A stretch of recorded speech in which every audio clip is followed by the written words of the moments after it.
Today, we are unpacking a really radical idea. What if the Quran isn't just a book of stories, but a living, computational machine? We're going to explore a framework that views this ancient text as an active engine, a kind of cosmic operating system. Okay, so let's just dive right into this, because this one idea, it challenges pretty much everything you might assume about this text. It's suggesting we're not dealing with simple narrative here, but with a kind of divine engineering. The framework we're looking at today reads the Quran at the firmware level, as the structural instructions for how reality itself operates. So this number is where it all begins to get really interesting.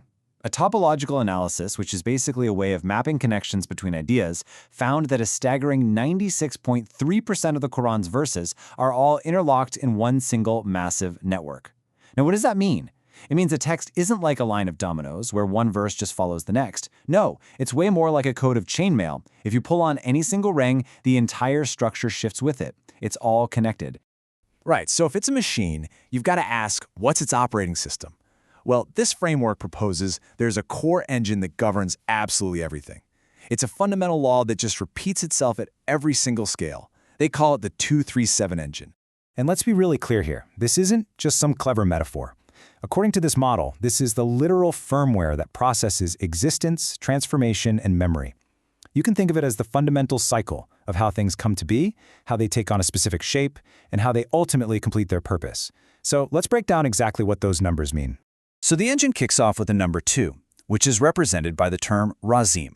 This is the force that creates a split, a fundamental duality. Think wave and particle.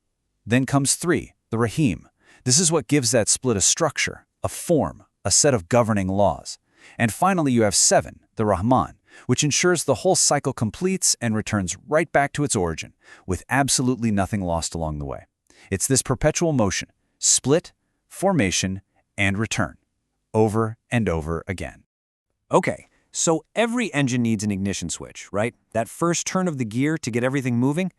In this framework, the entire system is set into motion not by some simple moral failing, but by a structural necessity that's embodied in the figure of Iblis. Now, in this framework, this isn't just an arrogant boast. It's a critical system command. This single statement of pride, this declaration of fire over clay, is the very first turn of the engine's primary gear.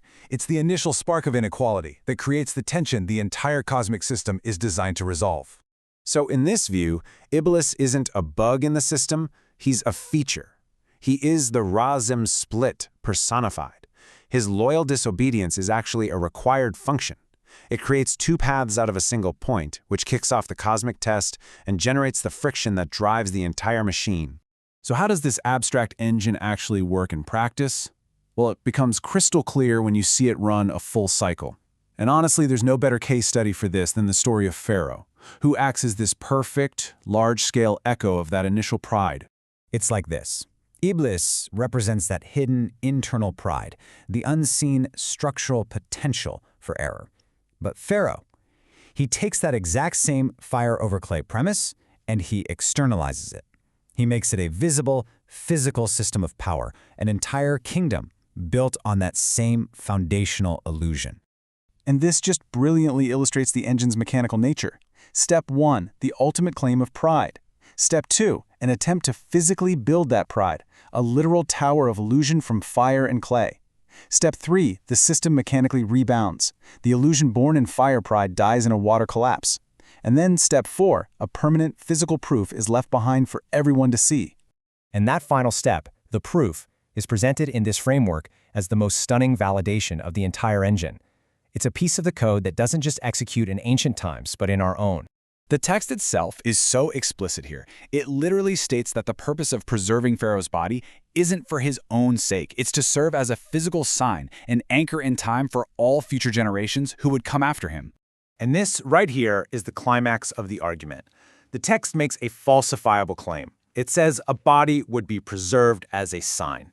Then, centuries later, an artifact that matches that exact description is discovered. This is presented as the ultimate proof. The idea that the Quran isn't just describing history, it's running a program whose physical outputs can be verified in our own time. So what does all this mean for us? Why does this mechanical view of the text even matter? Well, according to the framework, it's about fundamentally changing your role. You stop being a passive reader and you become an active participant in the system. This framework argues that illusion is never allowed to just run wild. The system always arrests it. First, it gets exposed structurally, like when a tiny worm eats Solomon's staff, revealing he'd been dead for some time while the jinn kept toiling away, proving they knew nothing of the unseen. Then, it confesses logically, like when Shaitan himself admits, I had no authority over you, I just invited you and you responded. And finally, its ultimate failure is preserved physically, just as we saw with Pharaoh's body, a permanent warning. This pattern repeats again and again. Illusion is always, always contained. So the crucial takeaway here is that this knowledge is meant to be operational. By recognizing these recurring patterns, you move from just reading about the chainmail to actively wearing it for protection. The text becomes a diagnostic tool, a way to identify and understand the very same patterns of illusion and truth that are operating right now, in the present moment. And that leaves us with a final, pretty provocative thought. This entire complex system, the splits, the cycles, the rebounds, it isn't just about ancient texts or historical figures. It's being presented as a mechanism for understanding illusion and truth, right inside ourselves. So the choice then isn't just about how you read a book. It's about how you run the engine that's already inside you.